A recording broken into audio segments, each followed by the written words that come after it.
I recently found a kind of time that I like and accept.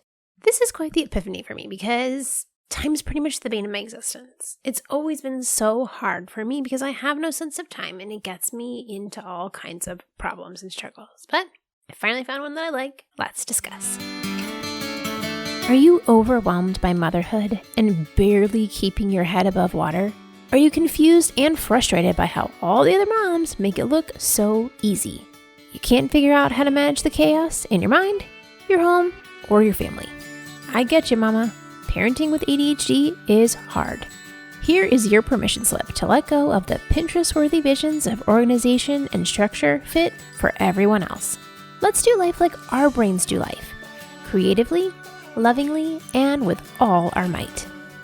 When we embrace who we are and how our brains work, we can figure out how to live our lives successfully and, in turn, lead our families well. At the end of the day, we just want to be good moms. But, spoiler alert, you are already a great mom. ADHD does not mean you're doomed to be a hot mess, mama. You can rewrite your story from shame spiral to success story. And I'll be right here beside you to cheer you on. Welcome to Motherhood in ADHD. Before we jump into this week's episode, let's read our review of the week. It's 5 stars from Neurodivergent Hippie. It's hard to put into words how this show makes me feel. Seen, heard, and understood. I am instantly transported to a place where someone gets me and celebrates me for who I truly am, not who I've been trying to be. I'm reminded each time to give myself grace and love. The gentle way in which Patricia offers advice is so valuable in my life. I've implemented many things that I've gotten from this show, and they've always produced the results I wanted. It doesn't have to be so hard. Life doesn't have to be so hard for us. I'm learning, thanks to Patricia, that motherhood is messy, and our best won't always look the same every day, but we're still amazing mothers. I truly am so grateful for her presence in this world. I look forward to what she has in store for us for 2023. Okay, well, I'm basically just gonna cry now. Whew. Thank you so much for those kind words. There are so many times that I doubt myself. Like, as much as I have worked so hard on my internal narrator and like the imposter syndrome, those thoughts are well ingrained in me and they still pop up. And yes, I have the tools to rewrite them and like redirect my brain and go in a different direction. But these kind of messages from you are like what solidify those new pathways in my brain to say like, hey, this matters. It's worth it. Because for those of us who felt like we weren't worth it for so much of our lives, having people like you cheerlead me on and tell me that I'm doing a good job means the world. Thank you. Mama, if you have not gone and rated the podcast on whatever app you're listening, if it has that function, please post a review, give it 5 stars, and let other moms know how this has mattered to you so that we can continue to spread this word that life doesn't have to be hard for us. We get to be ourselves and enjoy our lives too. Now, fair warning, I'm about to tell you a story about church. I know this is a touchy subject, especially for folks in the ADHD community. There's been a lot of hurt there. I get it. I've been there. It's taken me a lot of years to get where I am as solidly in my faith. And I also know that it's okay for me to talk about this with you because we're 180 episodes in. You know I'm not going to shove my beliefs on you by force. It's not how I do things. Like, one of my values is welcoming all people, no matter what you believe, where you come from. This community is for all moms, not just the ones who look like me and sound like me and believe what I believe. That to me is not loving people, and that is all of what God is about. So bear with me as I tell a story about church. Try not to run away just yet. There's definitely a lesson to be learned in the gifts of our ADHD in this story. What's the story? So my family, my husband and I, we host a small group at our church. We have families over every Sunday afternoon, but once a month, the leaders gather together for training on Sunday afternoon. This past month, one of our pastors was talking about leading by the Spirit. And are you truly listening and letting God lead the conversation and like seeing the people in your group and connecting with them Like how when you get together, it's not just about like following the points on the outline. Are you truly leading the group of people in front of you as like a connected leader? So one of his ways to do this is he's explaining like recognizing the shift in the room when you move from Chronos to Kairos. Now, we can all picture those times when we have shifted between these two types of time. Chronos and Kairos are both words in Greek for time. When you're talking about Chronos as time, that's like the actual ticking of the seconds. That's where the word chronological comes from, right? The time is moving in its robotic way, totally consistent all the way through. Whereas when you're talking about time as Kairos, this is where you have the quality time. These are the times where, it's almost like time stops and you spend 2 hours with a friend and it feels like 5 minutes. Or you're there with a friend and they're struggling with something and they share their heart with you and you're not there looking at the clock. You're really focused on what that friend needs and being there for them. It's the difference between doing 5 minutes of something that you hate and 5 hours of something that you love. And as our pastor was explaining this, 2-3 minutes of the difference between Chronos and Kairos as time, my brain was just shifting and moving all the pieces into place to realize wow, I'm not bad at time. It's that my inner workings lean towards Kairos time. My inner clock doesn't sit with Chronos time. Tick, tick, tick, tick, tick. Here's how much time you have left. My inner knowing is to Kairos time, to leaning into that conversation, to enjoying the things around me, to being present in that moment, to connect with people, to get lost in hyper-focus in the thing that I'm loving right now. My inner clock is guided by Kairos, not by Chronos. And there was this beautiful shifting and layer of self-acceptance and realizing I'm not bad at all time. My inner understanding of time exists in Kairos time. And I was laughing because, his point is hey, are you really listening to people when they need something? Are you stopping and really taking the time to care for them? Or are you okay, check, moving on, let's go. And I was wow. One of the questions on the sheet that we were discussing in our groups was how would your group look if you used everyone's gifts? And my question is, but how? So as I share in this group, I'm hey, in the group at the table of this, this discussion we're having, I'm hey, who in your group is actually gifted at Kairos time? Can you look to those people to lead in the pacing and connect in those moments? There are those of us who are already gifted in Kairos time. Whereas I'm guessing, neurotypical pastor was you really got to watch out for, staying in the Chronos all the time. And I'm yeah, some of us don't live there. It's fine. We'll be okay, right? So of course, as I hyper-focus on this topic, I found this beautiful article by Josep Maria. I'm going to put the link in the show notes. And he says, Chronos time, it seems, will eat us alive if we do not constantly keep track of it and try to control it. Kairos is the qualitative time of life. The Greeks considered it the most appropriate for something new. The concept has its origins in the practice of Greek archery, representing the moment when the archer finds the perfect opening to shoot his arrow and hit his target. But Kairos was also the Greek god of opportunity. He had wings on his feet, and he darted about quickly. But if one were alert, one could catch him by the long lock of hair that hung over his otherwise bald head. To grasp Kairos time, we have to release some of our anxiety around Chronos time. But I think we can learn to keep time in a way that not only makes sure we accomplish our ongoing professional goals and meet our responsibilities, but that also keeps us open to being steered by life in ways that we may not have anticipated, that keeps us discerning enough to read our environment and to adapt accordingly.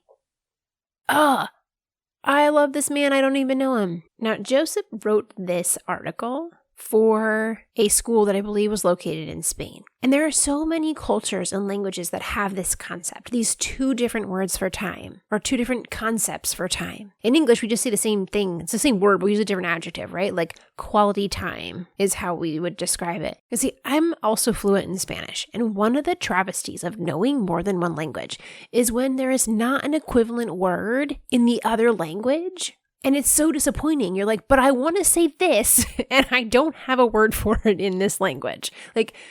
I am so disappointed right now that I don't have an English word for Kairos. But just because I don't have an exact word for it doesn't mean that I can't lean into that quality time. Because while I have looked back on my life at all the ways that my lack of Chronos time has hurt me and caused me problems, this concept of Kairos is a beautiful gift for a lot of us with ADHD. Where are you using your gifts? Because ADHD does amplify your gifts.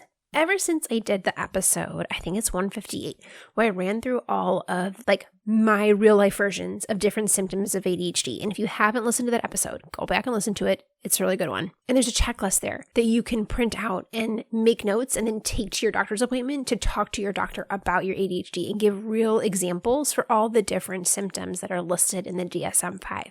Ever since I did that episode, I've been wanting to do the flip side of yes, here's all the way that we struggle with ADHD, but also here are all the ways that we have gifts with ADHD. Now keep in mind, just like the symptoms checklist, when you run through, you're not going to have all of these. We're all different people, we're all different humans. ADHD shows up differently in everybody, but know that you likely have quite a few of these. Gifts like being an amazing problem solver, being able to see things that are outside of the box, finding the answers that other people can't see, finding the solutions that other people don't notice. Often we are quick processors in finding those solutions. We tend to be very observant. We notice a lot of details. A lot of times we can read people well. We can solve the whodunit. We know the end of the movie before it, gets past the first 20 minutes. We notice things. We have gifts like hyperfocus, high energy, overachieving, pushing for the best. We can be very knowledgeable about a subject very quickly, like the Energizer Bunny. Sometimes that's a physical Energizer Bunny, and sometimes it's a mental Energizer Bunny. But we make things happen, whether it's through our mental power or a physical power. We tend to be very creative. We have a lot of imagination. So many people who are artists, musicians, writers have ADHD. This is the reason you can teach your kid a concept that they're struggling with at school in a way that feels outside of the box. This is the reason you can turn a cardboard box into a great rainy day activity and think of 7 ways to use it between now and lunchtime. We are often compassionate people, empathetic people, loving people, accepting people. We welcome in the outliers. We can see things from other people's points of view. We are often people of high morals or high values. We have a strong sense of justice. We fight for what is right. We're not going to sit down when something truly matters to us. We're often pretty funny. All those improv actors, probably a good portion of them have ADHD. We're good conversationalists. We can connect with people, really enjoy life, and appreciate the little things. Sometimes we are super organized and super planners because we've developed those coping mechanisms over time that we get things done. We are persistent. We are resilient. We will find a way to succeed. We keep going in hardship. Even sometimes when it's not that great of an idea. We probably should let it go, but we keep going. We don't give up. We are often multi-passionate people. We can juggle multiple projects. The saying is jack of all trades, master of nothing. A lot of times we can be a jack of all trades and master of several things. We often can be spontaneous and fun to be around and really appreciate the joy of life. And ADHD does amplify our gifts. I also believe that our ADHD creates a greater capacity for all these positive things. So the more creative problem-solving skills that you have, the way that you can look at problems and find the answers outside of the box, that also means that we have a greater capacity for the negative side of that, which means it's harder for us to stay in the box. So I believe that our capacity for positive equals our capacity for negative. Because the more you love, the greater the grief is when you lose something. The greater your connection is, the more you feel the emotions. When you have wild, creative imagination, it also creates the capacity for scary imagination. When you have a really strong sense of justice, that creates more anger when wrongs are committed. The more that you lean into Kairos, the more you're not in Chronos. When I teach about ADHD and for example, in time management mastery, I straddle that line between Chronos and Kairos because we live in a world that values Chronos. It's a quantifiable thing. We can measure it. So when I teach, I'm not going to ignore that because The time does matter. Like when your kid's doctor's appointment is at 3 p.m., you have to be there at 3 p.m. We have to account for the environment that we're in, right? So I'm not going to ignore that matters. But I'm also aware that even though Chronos is pushing us forward, the Kairos is far more valuable. It's harder to quantify. It's not really quantifiable, right? It's harder to value because it's a qualitative thing. We are really great at qualitative things. Most of the strengths that I just listed off, they're not measurable. You have a great capacity for immeasurable qualitative skills. So getting to the theme for today, is ADHD a superpower? What do you do when you're really struggling to calm down? When you're dysregulated and your brain is offline? When Medusa Mom is about to rear her ugly head and you don't want to yell at your kids again, but you also desperately need some time and space to yourself? Well, you're in luck, Mama, because I've got a free video resource waiting for you. I'm sharing my top 10 tips for what to do when you're losing your cool and you need a reset. Each of these things you can do in under a minute with no fancy prep, so that you can calm down enough to make a different choice than exploding like a volcano on everybody in the vicinity. Now, since it's a video, you can watch what I do for easier practice, and of course, there's audio plus captions to read it. I also have a little cheat sheet underneath of all the ideas, so you can grab that list, stick it in your phone somewhere, so that on the time where you're like totally freaking out, you can go to that list and quickly pick the idea that's going to help you calm down in that moment. Head over to patriciasung.com/calm, that's C-A-L-M, and download your free video on how you can keep your cool when you're overwhelmed. That's patriciasung.com/calm, because you can learn how to take care of yourself so that you can take care of your family. What's the definition of a superpower? It's having significantly more ability than that around you. Okay, what's an ability? An ability is the quality or state of being able, or your natural aptitude or acquired proficiency. Now, ADHD isn't an ability. So, to me, it can't be a superpower. The superpowers are our abilities, and those abilities are affected by our ADHD, making them super. Your ADHD makes your powers super. You are the superhero. You have superpowers because of your ADHD. Example, Superman is a superhero because he's an alien, but his superpowers are super speed, super strength. Being an alien is not his superpower. His superpowers are the X-ray vision, the super speed, the super strength. But let's be honest here for a second. Being a superhero kinda sucks. When you look across the vast majority of superheroes, I can't think of anybody who's got a super great life. Like, Superman struggled to fit in. He was constantly masking who he was. Batman was like a social loner living in a cave.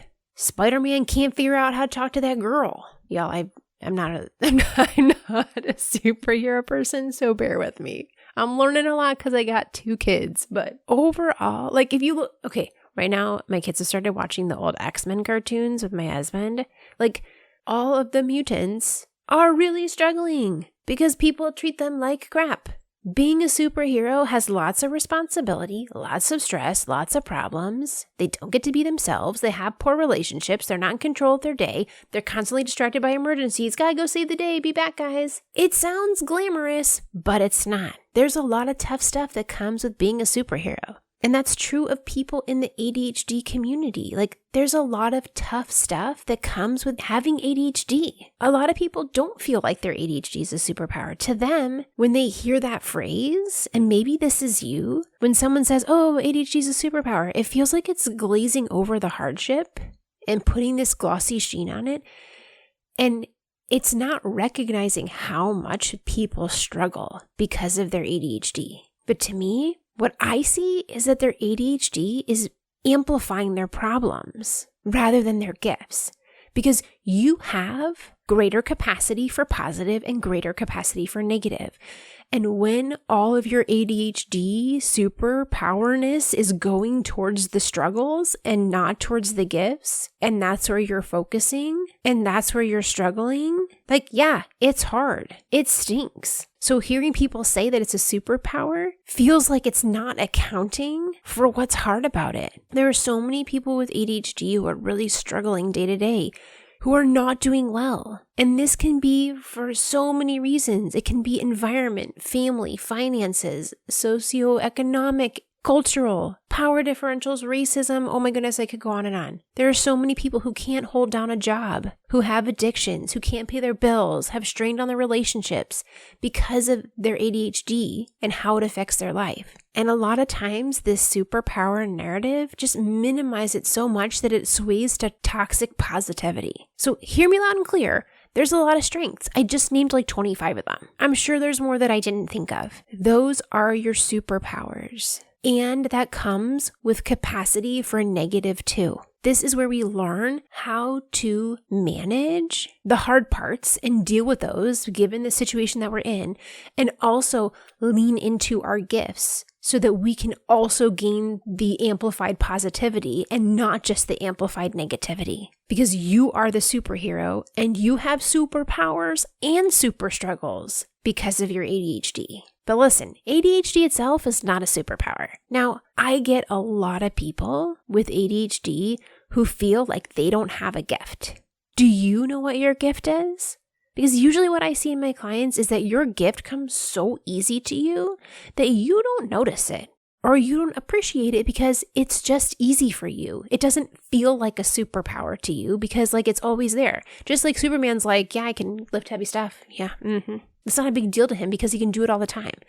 It's easy for short people to look at tall people and be like, it's such a gift. You know what? But the tall person, sure, like I can just go over and like grab stuff off the shelf. No problem. I don't think about it. I don't see my height as a superpower because when you have something all the time, you don't normally appreciate it. This isn't necessarily like in somebody who's like ungrateful. They just don't see it. It's easy for the third party to be like, hey, wow, I really wish I could just grab stuff off the top shelf. Wish I could just pick up stuff like Superman. But when we have it all the time, a lot of times we don't realize that it's there. We don't appreciate it because it's there. So my question to you is, has someone said that to you? Like, oh man, I wish I could do that too. Because I'm going to guess that like most people with ADHD, you don't take a compliment well and you're like, oh, no, it's no big deal. Don't worry about it. Oh no, it's nothing. And you shrink back. And you make yourself smaller.